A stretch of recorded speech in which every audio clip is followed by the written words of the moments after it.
Électrocution contrôlée sur mesure pour viser les ennemis d'un jeu plus vite qu'humainement possible. Inhumain, le plus rapide du monde, mon exosquelette améliore la précision et le timing de mes tirs. Individuellement, chaque projet s'est révélé avoir une utilisation unique, mais chacun d'eux avait aussi d'énormes défauts. Aïe, ce type l'a électrocuté. Mon solénoïde est grillé, mec, c'est brûlant. Assistance à la visée exosquelettique neuromusculaire et prendre la première place.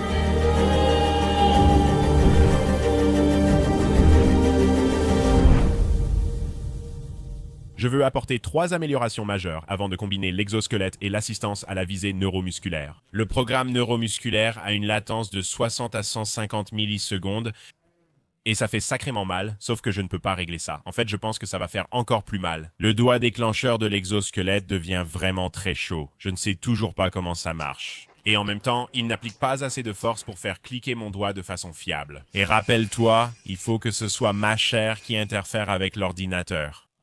Sinon, c'est de la triche. D'accord, tant que c'est moi qui fais l'action. Ouais.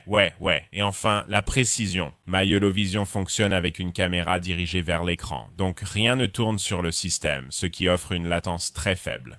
Cependant, ça m'oblige à positionner parfaitement la caméra, à la pointer vers l'écran et à ne pas la heurter. Grâce à ces améliorations, je vise la première place mondiale avec l'aide des lunettes intelligentes G2 tout au long du processus. Je vais tester dans cette vidéo les fonctions de la bague intelligente R1 dont le suivi santé avec LLM. Ne me flatte pas, c'est comme ça. 9 plus 10 font 19 idiots.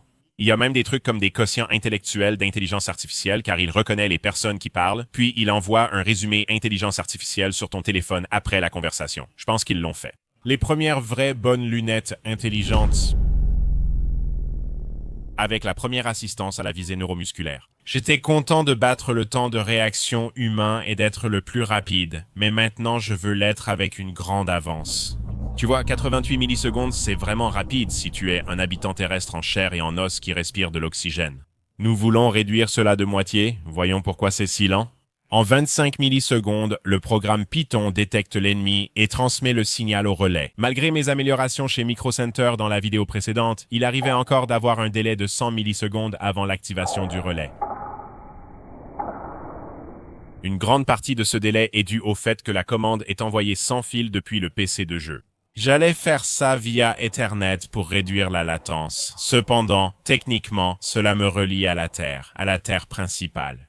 En plaçant les relais sous le contrôle de mon programme d'exosquelette, tout fonctionne localement. Sur le Jetson, on réduit une grande partie de la latence et l'aléatoire occasionnel. Le relais est maintenant connecté au Jetson pour les tests.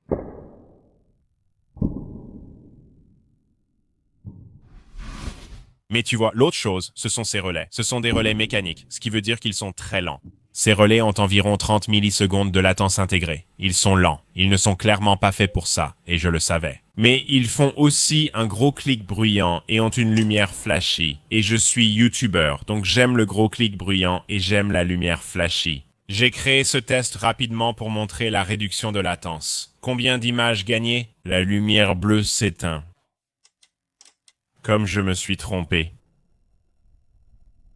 Le relais à semi-conducteur était plus rapide de 4 millisecondes à 240 images par seconde.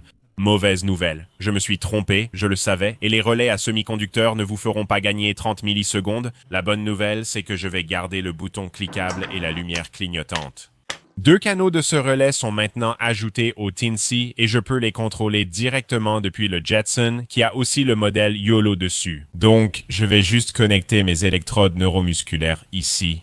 Avec cette configuration, le programme de vision devrait contrôler les mouvements de mon bras et me faire réagir dans le jeu. À 45 millisecondes, soit 4 à 5 fois plus rapide que la réaction visuelle humaine moyenne, ce qui est digne d'un chat.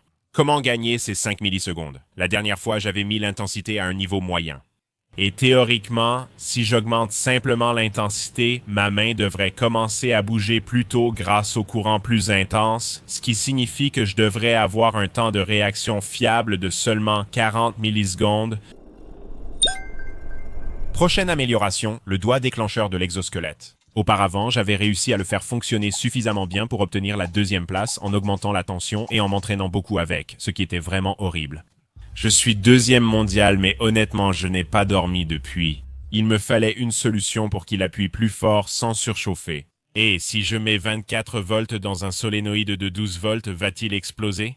Pendant mes études d'ingénieur, les lunettes J2 m'affichaient mes notifications et répondaient à mes questions sans les mains. Ma première idée était d'utiliser un moteur linéaire à mouvement alternatif sur ma main qui pouvait transformer la rotation du moteur en un mouvement avant et arrière. Techniquement, cela fonctionnerait, mais cela ajouterait beaucoup de poids et ne serait pas aussi précis. Alors j'ai commencé à réfléchir, comme un singe, ce qui marche généralement. Un seul est faible, 3 sont plus forts. Utilise la puissance de clic forcé pour ton exosquelette. Mais j'avais peur que ça surchauffe encore plus et que ce soit idiot. Franchement, je n'aime pas trop son apparence comparée à celle de la bague R1. Elle a vraiment de la gueule, désolé. Je pense que c'est une meilleure option.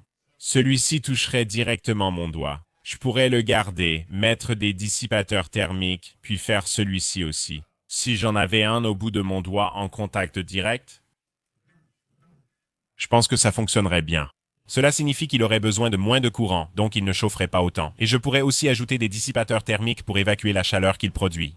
Donc maintenant, quand le réticule est sur une cible, ça devrait cliquer sur mon doigt de façon fiable et ne pas du tout surchauffer, mais ça devrait frapper mon doigt et mon articulation en même temps, genre les deux en même temps. Avec la tension plus élevée, mais je peux la baisser pour éviter la surchauffe et combiner cela avec ceci.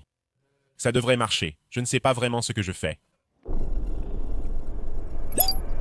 Voilà le truc avec la précision, ce n'est pas tant une question de précision. Je veux juste pouvoir déplacer la caméra. Tu pourrais deviner pourquoi c'est la fameuse caméra à obturateur global que j'utilisais pour l'assistance à la visée de l'exosquelette. Un seau de cire, tu sais que ça va être bien quand il y a un seau de cire dessus. Ce fil, mec, il est vraiment minuscule. La première étape ici a été de passer la nappe à 700 mm. Ça continue encore et encore. Voilà. Avec le câble allongé, on gagne en flexibilité. J'ai abordé la partie la plus difficile du projet. Je veux que le programme localise le réticule et envoie précisément les électrocutions et mouvements du poignet, sans que j'aie besoin de verrouiller la caméra d'abord. J'ai essayé la détection des bords et des coins. Oh, c'est génial. Ainsi, le programme pourra localiser le moniteur dans la vidéo et calculer son centre où se trouvera toujours le réticule. La distorsion de la caméra fait que ça ne marchera probablement pas sans genre une quantité absurde de programmation et personne ne veut faire ça, même pas le singe. Quand ça n'a pas marché, j'ai découvert ceci. Ça s'appelle un marqueur Haruko et ça permet en gros au programme de voir un point de repère avec une précision sous pixel et très peu de puissance de traitement. Mec, il le réussit, mec, regarde ça. Vous voyez ça, les gars? Mais c'est lent. Genre, il le réussit, mais c'est lent. La question, c'est, est-ce qu'il y a un moyen de le rendre plus rapide?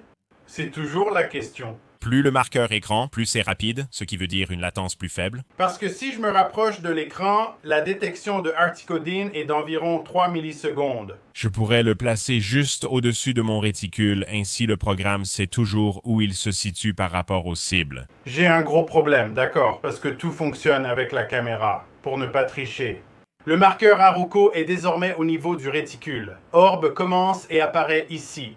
Je me fais électrocuter le bras très fort. Temps de réaction de 30, mais c'est fou. Mon bras se dirige alors vers la cible. Dans le jeu, il arrive juste ici. L'assistance du poignet s'active, mon poignet robotique commence à bouger et s'assure que je sois précis à gauche et à droite. Très impressionnant. Et puis, c'est derrière le marqueur, l'orbe a disparu, je ne peux plus la voir, donc ta première pensée.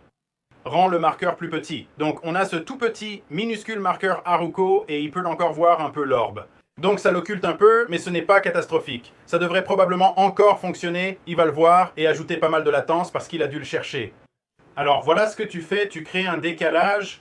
Donc il sait que le réticule est en fait juste à une certaine distance au-dessus de ça, et puis la vision YOLO peut voir l'orbe, je peux voir le réticule, et tout le monde est content. Mais aussi, en bonus supplémentaire, on peut rendre le marqueur Haruko gigantesque, ce qui veut dire que la latence sera encore plus faible en prime.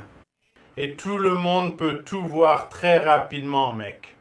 Théoriquement, avec une programmation avancée, je pourrais fixer la caméra sur mon corps. Même moi, je suis un cyborg maintenant. Alors quoi, mon pote? C'est bien ce que je pensais. Respect. Et tant qu'il peut voir les cibles et le marqueur Haruko, il peut envoyer correctement les commandes au matériel. L'objectif est la première place en précision Strafe Shop sur AimLab. Voici l'installation. Le Jetson sert de cerveau.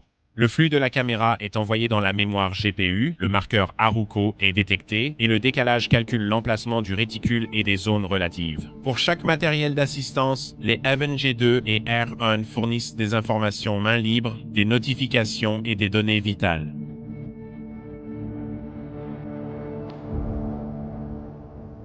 Si une cible est détectée dans la zone jaune, je reçois une aide neuromusculaire en 38 ms. Si une cible est détectée dans la zone bleue, l'exosquelette aide à la précision du poignet et la zone turquoise active le solénoïde pour assister le timing de la détente.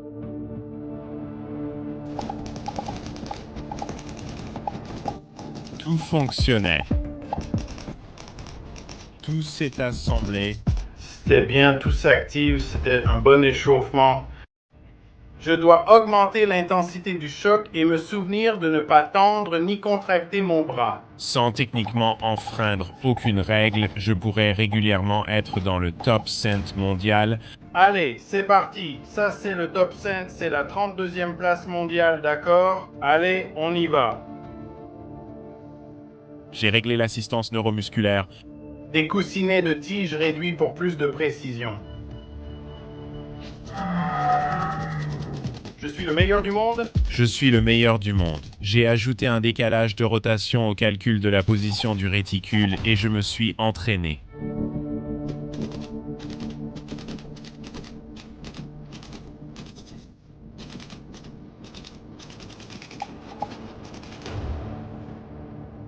Neuvième au monde. Oh là là, c'est septième au monde. Je ne vais pas mentir, la douleur est assez forte. Oh là là, je suis vraiment trop fort.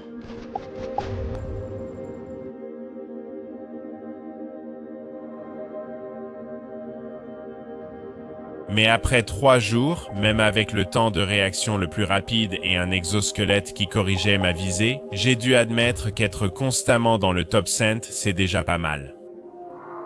Rien que ça, c'est un exploit que je n'aurais probablement jamais accompli avec ma propre chair. J'étais tellement sûr que j'allais l'obtenir. La première place était la seule option, mais encore une fois, je devrais me contenter du travail sur le projet. 5e putain de place. C'est ce que j'aurais dit si je n'avais pas encore un dernier tour dans ma manche. Le but depuis le début n'était pas seulement la première place, mais aussi une véritable technologie de niveau cyborg, un accessoire qui améliore l'humain sans aucune attache, fonctionne sur batterie, compatible avec tout PC.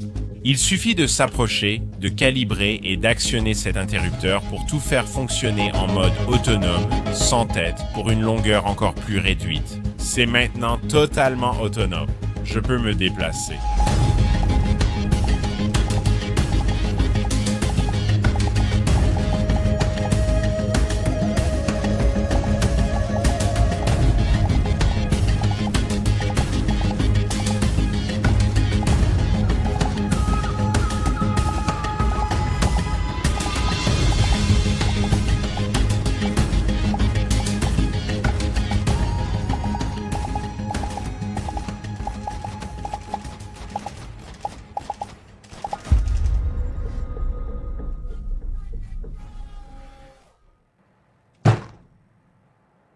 Première au monde. C'est une première mondiale. Précision de tir en rafale. Et c'était aussi simple que ça, mec. Aussi simple que ça. Tu fais juste, tu vois ce que je veux dire, tu fais juste. J'ai cherché assidûment dans les conditions d'utilisation. Et même si je suppose que ce n'est pas techniquement de la triche, je ne pouvais pas me résoudre à utiliser ça en matchmaking. Alors je vous laisse décider dans les commentaires. Est-ce que je l'utilise en classé? Si vous avez aimé cette vidéo, regardez les lunettes intelligentes Even G2. Elles illustrent bien le futur de la technologie à venir, vous voyez. Vous n'avez pas besoin d'un exosquelette neuromusculaire pour améliorer votre quotidien comme le font les lunettes intelligentes Even G2. Elles offrent des fonctions de conversation telles que sous-titres en direct, traduction instantanée et un LLM très précis. Et en plus, elles n'ont pas l'air ridicules. L'équipe Even a de l'expérience avec Apple et Linderberg, donc elles sont superbes. Il y a un capteur tactile sur l'anneau qui vous permet de contrôler intuitivement tout ce qui s'affiche à l'écran. Pour moi, ce sont les premières vraies lunettes intelligentes que je pourrais me voir utiliser régulièrement dans la vie de tous les jours. Sans qu'elle ne gêne ma femme, elle dit « Comment ça va, alors ?» Je fais que passer. C'est comme si je donnais naissance à mon histoire d'origine. C'est ma manière de m'entraîner à un jeu de tir à la première personne.